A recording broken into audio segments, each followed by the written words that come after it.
I wasn't sure what was going on there, and then I heard some ocean waves. I thought, that sounds really nice. Maybe we just leave that on. That's very calming.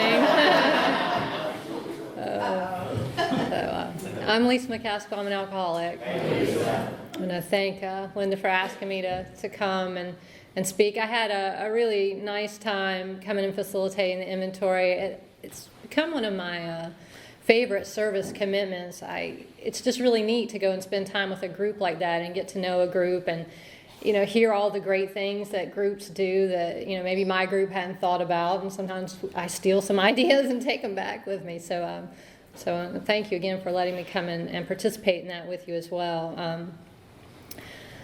I'm feeling a little nervous, but I hopefully will settle down. I think the hardest part for me is just getting here. Once I get here, then I'm okay. But I'm always nervous about being late, and I was pushing it tonight, so that didn't help. Anyway, my sobriety date is August the 16th, 1992, and I'm a member of the Primary Purpose Group of Durham. And yes, we stole your name, and we're aware of that. And Richard Page set us straight about that, and it's okay. We understand this is the primary purpose group, and we're just like a copycat or something, but it's okay.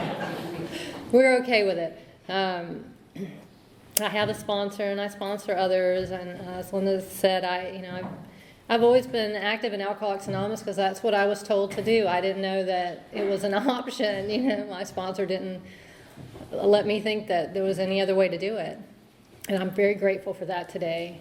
I'm very grateful.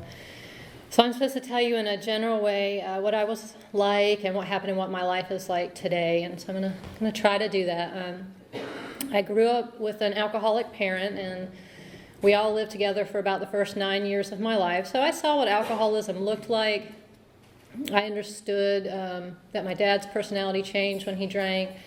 I saw what it did to our family. I knew how it made me feel personally and how upset my mother was, and so I was 9 or 10 years old, and I made the decision that, I wasn't going to drink, and I was really serious about that. I didn't want anything to do with it.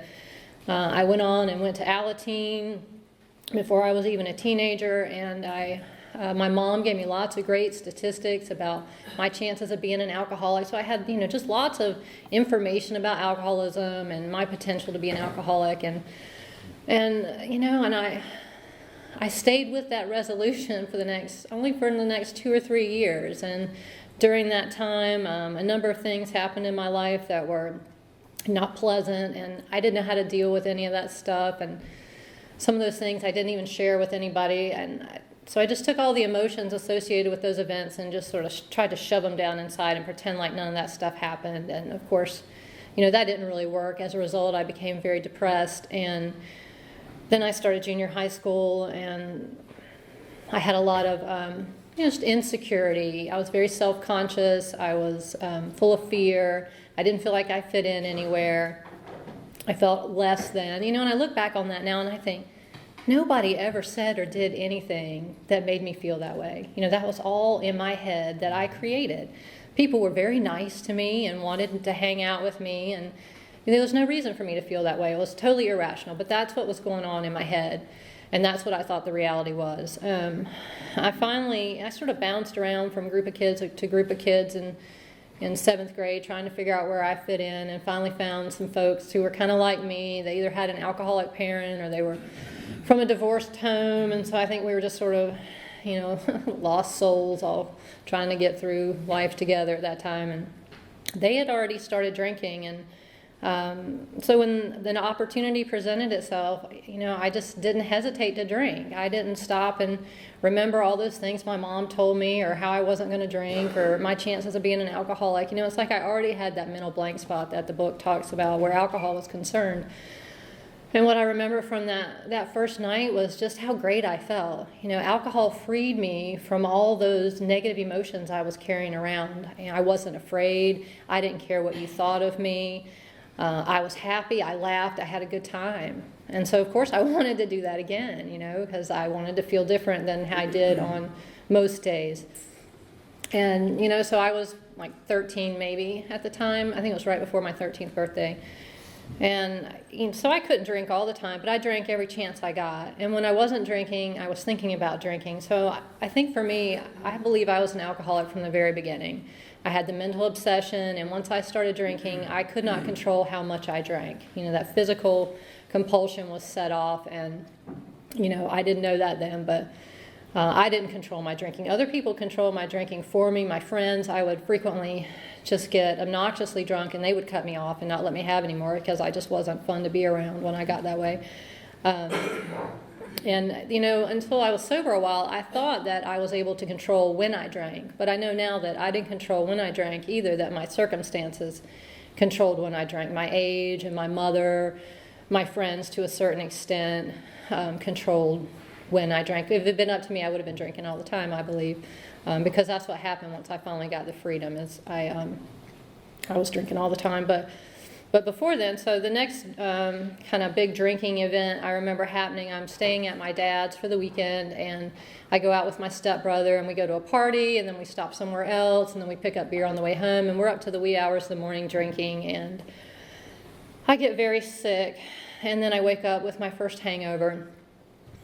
And then from then on out, I get sick every time I drink beer. And I never stop and think there's something wrong with that. It never occurs to me, at least maybe I should not drink beer. I tried to avoid it if I could, if there were wine coolers or something else around. We drank, Mad Dog 2020 and things like that, fun stuff. But I would prefer that. But if beer was all there was, then I was going to drink beer. And I knew that meant that the first one was going to go down and it was going to have to come back up. But, and that's just what I did, and I didn't think anything of it. It wasn't abnormal at all. I didn't think it was a problem. And so that's how it went. And by the time I was 16, I started drinking every day. My mom let me have a car for reasons I can't even understand now. Our relationship was very rocky. She knew what was going on. And she tried to control my drinking for me by keeping me grounded all the time, but she would go out to these tough love meetings, and while she was gone at tough love, I'd just go sneak out and drink and be back before she got back. It was really it's comical. But she tried, and she meant well, and I can certainly understand. I can't imagine what that must have been like. But she let me have a car, and so that afforded me a lot more freedom. And I could go to school or not go to school, leave school at lunchtime. We would go drink at lunch, and after school if I wasn't working.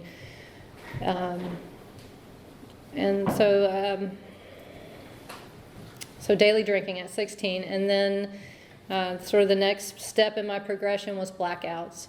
I don't remember. I was 16 or 17 during my first blackout that I remember. Maybe I had some other ones. I don't remember. But the first one I remember, I was going to a Prince concert with a bunch of friends, and I was really excited because I loved Prince. I still do. I was listening to Prince on the way down, just getting psyched up, and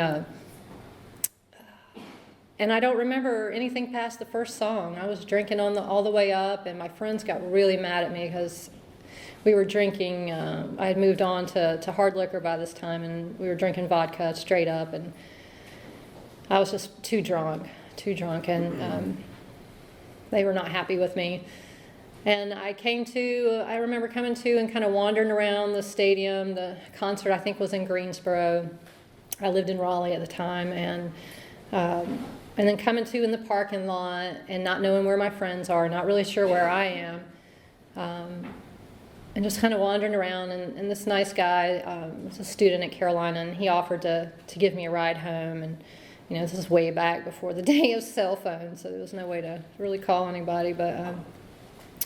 And luckily he was a nice guy, and he took me home, and nothing happened. But it was quite common for me to put myself in unsafe situations like that, and it didn't always go so well. Sometimes I got hurt, and bad things happened, but that was just one of the consequences of my drinking. I just didn't have the ability to use any kind of good sense or judgment. Somehow I managed to get through high school. Not really sure how that happened. I know I did okay until my senior year, and when I got sober, I went back to college, and I had to go get my transcript from high school, and the woman's looking at it, and she said, "What happened your senior year? Did you fall in love or something?" I'm like, "Yeah, something like that, something. Fell in love with alcohol, but evidently my grades took this huge dip in my senior year, and I had no idea. I think I just wasn't there a whole lot. Well, and when I was there, I wasn't really there either. I was drinking, and I was a mess, to say the least. But somehow I got through. I liked school, so that probably helped. My mom wanted me to take a year off, stay home, because she knew that, I was not in really good shape, and I had some health issues, and she thought I should take what they call a gap year now. I don't remember that term then, but I didn't want to do that. I didn't want to get left behind. I didn't want to miss out on anything. All my friends were going to college, so I applied and was accepted into East Carolina, and my best friend was actually a grade ahead of me, and she'd already gone on to Wilmington, and then I was in a relationship, and that person stayed in Raleigh and went to state. But I had some friends at East Carolina, and we lived in the dorm with the football team farthest away from the campus. And my drinking went from daily to just around the clock, because there was nobody there to control anything for me. Because my best friend was... she helped control my drinking a lot when she was around, but she was in Wilmington, so she wasn't there to help me out. And the people I were with just drank as much as I did, and so, nobody thought anything of it. That depression, it never left me. It was with me all through these drinking years, and when I was at college, it started to really surface in a way that I couldn't get rid of it. It's like no matter how much I drank, it didn't help. I still was just depressed all the time, and I didn't go to a lot of classes because I just couldn't get there, and I just didn't really care. And then the person I was in a relationship with, I thought we'd had a discussion and decided to see other people, and evidently that conversation only took place in my head. I started seeing other people. They weren't happy about it, and we got into a big fight, and I messed up my back as a result of that, and ended up spending some time in the infirmary. And because I'd already missed so many days, there's just no way I could make all that up. But they were very generous, and they let me take a medical leave, and I went back home, moved back in with my mother. And during the time I was gone, I have a younger sister, and she had gone. I guess she was actually on a mental ward somewhere, but she had gone for drinking, and she was really young. So she was going to meetings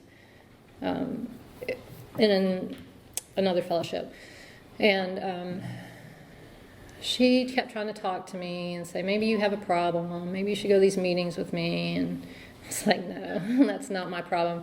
I just need to meet a nice guy. That's my problem. I just can't find a nice guy, and I don't know why they're not in the bars I go to. I just couldn't figure this out.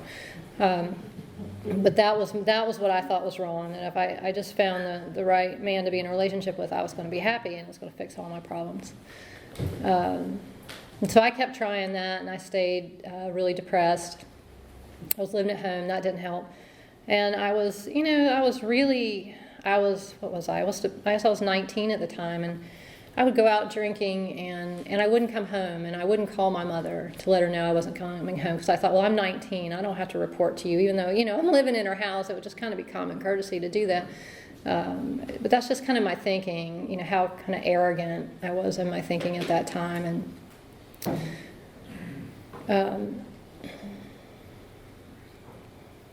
but eventually, I must have had a weak moment, and my sister convinced me to go to a meeting, and I was like, okay, fine, let me just get her off my back. I'll go to this meeting. And then I bailed on her and went to the Long Branch instead, and she got really mad.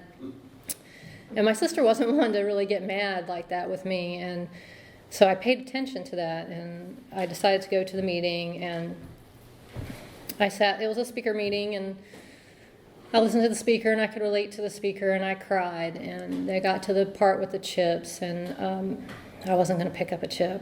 I wasn't really sure about what they were doing, but she just sort of got her hand under my elbow and pushed, and then I'm kind of halfway up, and people are clapping, and I'm like, oh, I guess I got to pick up that chip now. I can't go sit down. And so I did, and I thought, well, I'll do this for a little while and just get people off my back and prove to myself that, I'm okay. And, well, I mean, I always forget to tell people, one of the ways she got me to go to the meeting, because she said there were a lot of nice guys there, I might meet somebody nice to date. And so that was my intention for going, and that happened, and I met somebody, and, well, before I knew it, we were married, and we had a baby on the way, and it was kind of crazy. We moved, well, he joined the Army, so we'd have some medical insurance, and then he moved across the country, and I stayed here until my daughter was born. And then I got on the plane, and then during this time he was gone, so I'm going to meetings in another fellowship, and we decided to go to an AA meeting. And so there's a bunch of us, and we're all under 20, and we go to this meeting, and I don't remember what meeting it was, but it was a small group. Mostly men, from what I remember, and we come in, and they said that, how does it go? They had spilled more beer or more alcohol than we had ever drank, and basically we were too young to be alcoholics, and they asked us to leave. And we didn't know anything about the traditions, and this was, I don't know, I guess in the mid-'80s, and so we left, and I was like, hey, I'm not an alcoholic. That's great, because I didn't want to be an alcoholic, Maybe I have some other problems, but I'm not an alcoholic. That's awesome. So I just kind of filed that away in the back of my brain, and I thought I was too young, too. I thought that makes total sense. I am too young to be an alcoholic.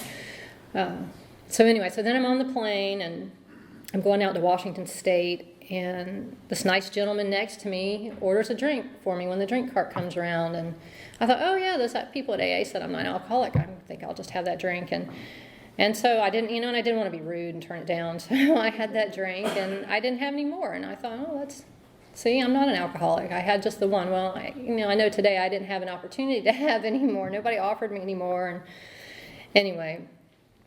But I filed that away and was just convinced now that I wasn't an alcoholic. I kept going to meetings in that other fellowship, and I didn't tell anybody that I had that drink. And at some point, the Army sent my husband and a bunch of the others out into the desert to do whatever they do out there. And so he was gone for a while, and some of the Army wives wanted to go out. I wanted to go to the base to go to the club, and they knew I wasn't drinking, and they didn't know why. So I was supposed to be the designated driver, and I was like, yeah, sure, I can do that. And so we get there, and then one of them says, well, I'm sure you could have just one drink and then still be able to drive home. And I thought, yeah, I had one drink on the plane. Shouldn't be a problem. And, that's just not the way it went. The next thing I know, I'd had at least 5 mixed drinks. I'm dancing with strangers and making an utter fool of myself at the base club. And everybody was incredibly upset with me because the taxi ride home was very expensive. Of course, I couldn't drive. And luckily, I woke up the next day and knew what had happened. I understood that I had gone out with the intention to not drink, and that had not happened. But I decided I didn't want to tell anybody that one night of drinking surely didn't really count as a relapse. So I kept going to meetings in that other fellowship and not saying anything about that. And I don't remember exactly how long I had been out there when that incident happened, but, I wasn't married to that man very long. After 3 years, we'd been married 3 years, and I realized that, I was in love with the idea of being married, but not so much the man. And so we separated, but I still had this idea that if I found the right man, I was going to be happy, so I pretty immediately moved in with another man. And he went to AA meetings. And my ex-husband was going to that other fellowship, so I thought I'd just start going to AA meetings with him, since now I know that I'm an alcoholic. But I didn't tell anybody. I'm still not telling anybody the truth about what happened, and claiming to have some sober time that I don't have. And then some things happened that just were unfortunate, and I got really angry at God and blamed God for some things that happened. And I'd go to the AA meetings, and they wanted to talk about God all the time, and I got really irritated by that. And I can remember being in a meeting and one time and just raising my hand and going, why is it that we always have to talk about God? I'm just tired of it. And people were just like, it's all right, honey, you just keep coming back. And everybody was, of course, very nice. But I stopped going to meetings because I got tired of hearing people talk about God, and I didn't feel like God was working in my life. And of course, I didn't really have a sponsor, and I wasn't doing any step work. I was really just crazy. I was going to some meetings, and that was about it. I hadn't read the literature. I didn't know anything. And I managed to stay dry for, I don't know, the next couple years, I think. A little fuzzy on the timeline, but completely white knuckling. It was completely miserable. The depression just surfaced again, and I found myself sleeping a lot and just really unhappy. And then, after a certain amount of time, I can't remember if I stayed with that man a year or 2 years, but eventually, that wasn't working either. And so I decided to come back to North Carolina. Once again, moved back in with my mother. And so I started going to AA meetings in Raleigh and claiming to have several years of sobriety. And it was about time for me to pick up a 6-year chip. And I remember being just really depressed that day. And I thought, I don't know why I'm so depressed. I'm picking up my 6-year chip, but it's just all a lie, and it's getting to a place where I just can't live with myself with that guilt. But then but I wasn't ready to get honest, and I still wasn't working a program. I had a sponsor, but we didn't get together and do step work. She might tell me to read some stuff in the 12 and 12, but I don't remember us getting together, and I'm sure she probably suggested it, and I just didn't do it. And I went to meetings mostly for the fellowship, to go out afterwards and have people to hang out with, and I'm still looking for a man to fix me. And so that's what I was doing in AA at that time. And then I found some people who practice what is sometimes known as the marijuana maintenance program, so I thought I'd give that a try. So I did that for a little while, and then during that time I found another man and got in another relationship, and he found out what I was doing and confronted me about it. And this weird thing happened. He point blank asked me, and I told him the truth. And I knew as the truth was coming out of my mouth that wasn't me. That was God doing for me what I couldn't do for myself, because I had been lying ever since I first started drinking. I didn't tell the truth about anything. Even when I didn't need to, I lied. It was just a habit. A bad one, but, that's the way it was. And but I was honest with him that night, and made a decision to go to the young people's meeting and to ask this woman that I'd heard share in that meeting. She wasn't a member of that meeting. She was actually a member of the Raleigh Big Book group, but I don't think I knew that at the time. But I was going to ask her to be my sponsor, because when I heard her share, she talked about the steps as her solution. And she was able to laugh at herself about the things that had happened to her when she was drinking. And I was nowhere near able to laugh about anything, And I knew enough, I had been around enough, been, on the fringes of Alcoholics Anonymous enough to know that I needed to work the steps. I needed to work all of them with a sponsor, that just reading in the 12 and 12 by myself didn't count as working steps. Because I tried that one time too. I thought, I'll just read the 12 and 12 and that's good enough. And so she said, I asked her, and she said, well, are you willing to go to any lengths to stay sober? And I said yes, just because I didn't know. I was scared not to, and I was feeling really desperate. And I had tried going to church, and I had tried seeing therapists, and I just wasn't getting any relief from that misery that was going on inside of me. And all I wanted when I got here was to feel just a little bit better. I wasn't really even shooting for happy. Just a little less miserable would have been enough, and what I've gotten is so much more than that. But I had no idea at the time. But I told her I'd do whatever she said. And so we started getting together and reading the big book. And when we got to the step, we worked it. And she helped me so much. She was from New York, and she was no nonsense. And she just laid everything out for me so that I could understand it. I understood powerlessness, but I didn't get unmanageability. So she helped me see how my life was unmanageable. I thought I had been doing pretty well, but evidently not. And she helped me understand what's meant by the insanity in the second step. I thought I could just skip step 2. I had never been in a mental institution. I didn't even go to a treatment center. So, I didn't think I was in any way insane, but she helped me understand that a normal woman would have made the connection between drinking and the bad things that happened, and that I never did. I kept drinking thinking things were going to be different, and they never were. And that was the insanity that we were talking about here, of continuing to pick up that drink time after time. And And so I did that, and she let me borrow her higher power because I was still really angry at God when I started working with her, and I didn't have any trust in anybody, and certainly not in God. And that third step really made me nervous. I think the 12 and 12 talks about being the kind of the hole in the donut, and that's definitely how I felt. And it was just really scary. I don't know. I thought maybe we were going to get down on our knees and say that prayer and I was going to get struck by lightning or something. I'm not really sure, but I was scared to do it. And, she explained to me that really God's will for me was to stay sober, and I was going to do that through working the rest of the steps. And so really all I needed to do was make a decision and move forward and work the rest of the steps. And so I could wrap my brain around that at that time. That was simple enough that worked for me. And I went on and I wrote that first fourth step. I was probably only, I don't know, maybe 3 months sober. And I wrote that, and we got together to do that fifth step, and I just shook through the whole thing. I was so nervous. I had all these walls up when I got here. Like I said, I didn't trust anybody. And to sit and tell somebody all this stuff, and it was very uncomfortable. And she related some experiences that were helpful, that were similar to mine, that helped a little bit, and she helped me see my part.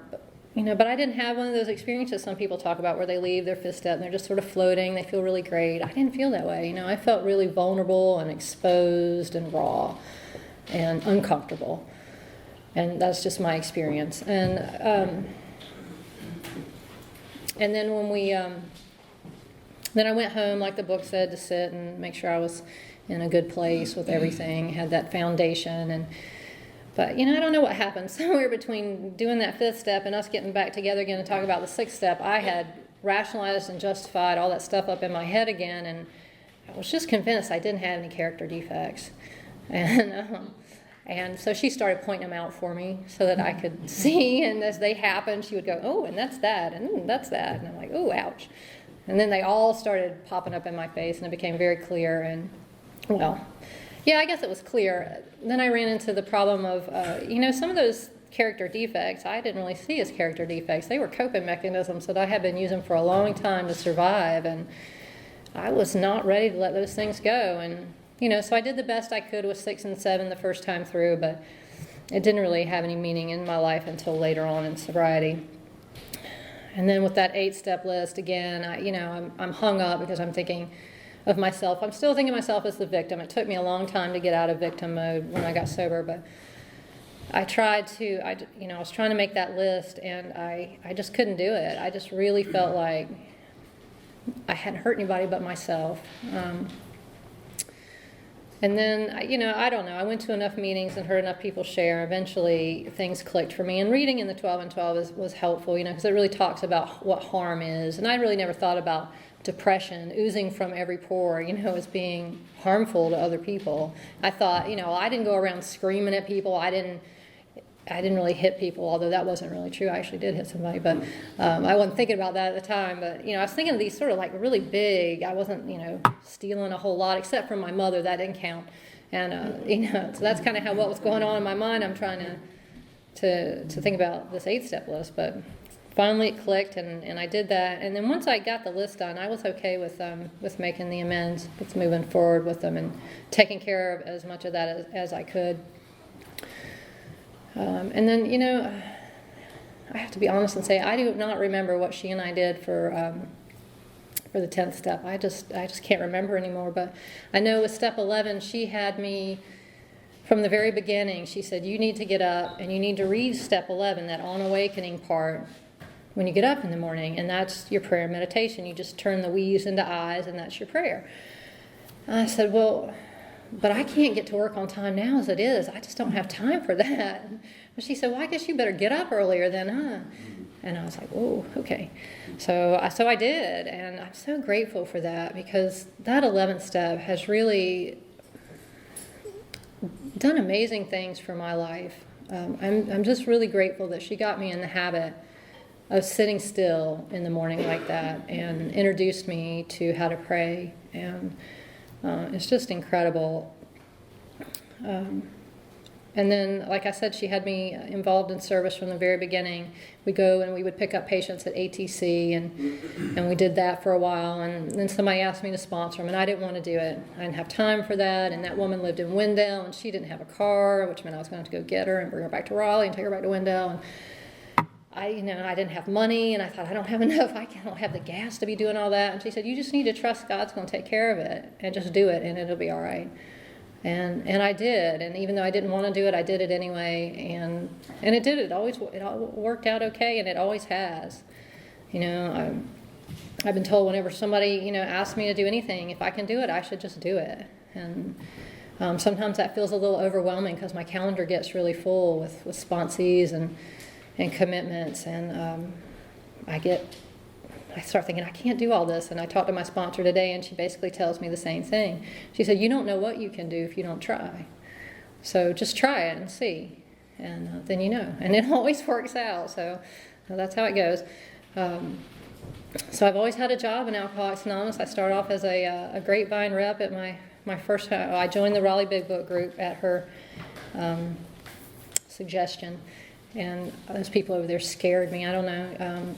Dave C. was a member of the group at that time, and Haas, and a bunch of people with really long-term sobriety, and they just scared me. And I can remember Dave saying hi to me one time, and I was like, why is he talking to me? And anyway, I was just terrified. But I got over that, and I made a lot of really good friends and had a lot of fun and learned a lot about Alcoholics Anonymous, got a good foundation in the traditions through attending the business meetings. And because we had a tradition meeting, I had never been to tradition meetings before joining that group. I had belonged to the young people's group where if you brought up the idea of a tradition meeting, they said, no, you don't talk about that in meetings. That's for those people who have service commitments to do, not the rest of us. So I didn't know anything about them. But I learned a lot there, and that woman sponsored me for about 5 years. And then for various reasons, I felt like it was time to make a change. And then over the next couple of years, I had a couple different women sponsor me, and then each of them moved out of state, and I wasn't at a place where I could have a long-distance sponsor. I didn't know that, but they did, and they were right. I was kind of crazy. I'd gotten married in sobriety. I was about a year sober. I was looking for the man to fix me, right? So I found another one, and we got married, and it wasn't going well. It was just an unhealthy relationship, and so I had that going on. And then I had some things I hadn't dealt with on my 4-step yet. They were just really painful situations, and I'd just been too scared to look at that stuff, and I had just kept trying to push that stuff. I had looked at it a little bit, some of it on the surface, but not all of it. And I just hoped that if I stayed sober long enough, it would just go away on its own. But that didn't happen, obviously. It's just not the way it works. And then I had, so I'm sort of starting to go crazy. I'm like, I don't know, 6, 7 years sober, and I'm starting to feel crazy. I'm really depressed. I'm having some suicidal thoughts. And there was this man in my home group, and he came up to me one night, and he said, I can help you. We can go back through the book and work the steps, and I can help you. And I was as desperate then as I was when I first came to Alcoholics Anonymous. And I said, okay. And so we started getting together, and we went back through that book, and he really focused on the spiritual aspect of the program. And I was incredibly angry at God again because I felt like my life was falling apart around me, and how dare you? I've done everything Alcoholics Anonymous has asked me to do, and now look what's happening. And what kind of thanks is that? And that's just how I felt about it.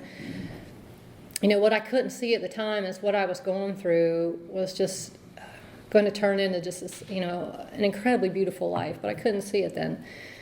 But we went through the steps, and I don't remember much until I wrote out that 4th step, and I put all that garbage down that I hadn't dealt with before, and all the garbage about the marriage, and we got together, and we did 5 through 7 all in one sitting, and I had an incredibly powerful experience. I don't think I've ever been more willing to let go of anything than I was that night after I finished doing that 5th step with him, and I left there, and it wasn't long after that I realized that stuff had been just taken from me. All those fears and all those resentments that had been playing over in my mind for years were just gone. Um, and still gives me chills to think about it. So, and once I let go of all that stuff, it just made room for God to really move into my life and for good things to come in. I gave up the victim role, and I took responsibility for my life, and I started having the ability to just do all these things that I had been afraid to do before. And they weren't huge things, but they meant a lot to be able to do things. Because the sponsor told me to, he said, you pray on the offense, not on the defense. So I started praying all the time. I came to understand that 11th step that's the way my life should be. My life should be the 11th step. I should be kind of praying and meditating just all the time. And that fear wasn't a good reason not to do things. If I was afraid of something, it wasn't a good reason not to do it. I should do it anyway. I should walk through that fear and trust that God was going to give me whatever I needed to get through whatever was going on in my life. And so that's what I started doing. And, it took a few years a couple of years at least, to kind of completely get out of that kind of crazy way of thinking, because I had gotten myself really messed up mentally. But once I came out of it, it's like I was just a different person. I feel like I have recreated my life twice in Alcoholics Anonymous, once when I first got here and then once at that time. And ever since that moment, my life has just been really amazing. And not that, life hasn't happened. Life has happened. People have died, and I've had some health issues and those kinds of things. But I have a sense of inner peace that I didn't have before, and I'm happy. I haven't had any depression since then. And that to me is truly amazing. So this, when the book talks about, this is a way of life that can solve all your problems, I believe that that's true. At least that's been my experience. And I got even more involved in service work. I started going into the women's prison in Raleigh, which was an incredibly gratifying experience. And I started sponsoring a lot more people, and just really threw myself into Alcoholics Anonymous. I was just filled with so much gratitude. And life just went along, and after right after the separation, I wasn't going to have anything else to do with men. I was done. That lasted a couple years, and I started thinking, well, maybe I could just date a little bit. But I'd spent 2 years by myself, which was quite an accomplishment, because I had been in a relationship all my life. It seemed like since I had that first little boyfriend in first grade, gave me the ring out of the bubblegum machine. Had been all about boys, but I didn't, and that was I think a good experience to have, to know that I could take care of myself. I didn't have to have a man in my life. That if I wanted to have one, maybe that was okay, but I didn't have to have one. And then I was encouraged to try dating outside of the fellowship, because dating in the fellowship had not worked for me. I had twice married in the fellowship and just hadn't gone well, so maybe I should try something different. So I thought, okay. So I did that, and I met a man almost 10 years ago now, and it has been such an incredible experience. The relationship with him is just different from anything I've experienced before, and he's like just naturally good, and I don't understand it. We had a conversation just last night, and I'm thinking, he's just so forgiving and just being so open-minded about the situation. And me, I'm like, I'm done with that, So I'm just still, every day, I'm just amazed. I'm like, he's just naturally good, and I'm just working really hard to try to be good, to practice spiritual principles. It seems to come natural to him. But I'm grateful for that relationship and all that it's given me. It's just been a lot of fun, and that was something else my sponsor had told me back after I separated. He's like, you need to learn how to have fun, because I didn't know how to do that, really. I was very serious, and I can still be very serious, but I'm better now, and my significant other helps me with that, because he likes to have fun. He knows how to have fun. We have one of those Wii games in our house, and we play Guitar Hero, and we go out a lot, and we just do silly stuff. But we have fun together, and we laugh a lot, and that's important. And I've been able to mend the relationship with my mother, and that's good. And my daughter grew up in Alcoholics Anonymous, And she's an amazing young person today, and I'm just so grateful for all the love that people gave her when she was growing up. You know, they talk about, you know, it takes a village to raise a child, and I had a village, and you know, she's got people who are, you know, friends of mine, and their numbers are in her phone, and she doesn't hesitate to call if she needs some help with something, you know. And AA is family, and she loves to go with me when I go back. I was a member of the Willow Springs group for a while, for a number of years, and we go for their anniversary every year, and she's just excited as I am to go and see everybody. And it's just a really wonderful experience to have, to raise a child in Alcoholics Anonymous. I mean, she went to meetings with me all the time until she got old enough to stay by herself. You know, it's just... it's an amazing life. I don't think there are many days that go by that I don't just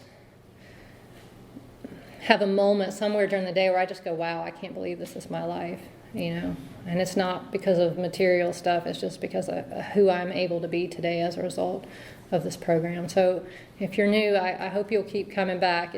It was challenging for me in the beginning, but it's definitely been paid off, and I'm grateful that I stuck around. So thank you all for having me.